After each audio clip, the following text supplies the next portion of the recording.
وتقولوا لي برك هذا ورولي لكم تشربني سوبيرات ما بنين ما شباب ناشف يقهم ومعمر بالمواد الحافظه. علاش ما ديروش هذا الرولي الله الله في الدار ساهل شباب معمر بالبنه ويوكل كاع الفاميليا. هذاك محبين لارسات تبع معايا كيفاش. اول خطوه عندنا 5 صفار بيض مع الحليب الزيت ولافاني ونحركوهم مليح حتى يتجانسوا. موراها نزيدوا الفارينه والمقادير بالضبط من تحت الفيديو. اللي ما عندهاش ميزان تبع الكيسان كيفاش معمرين.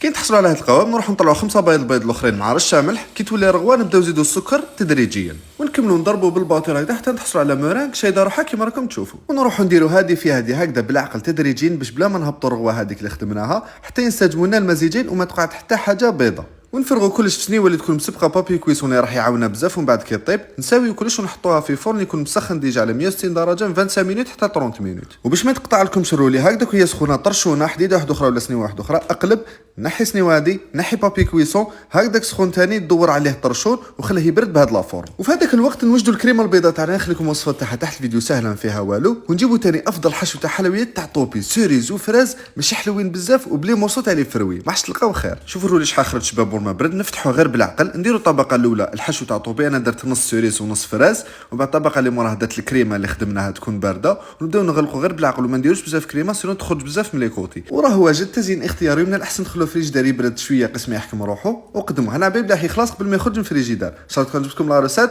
وبصحتكم.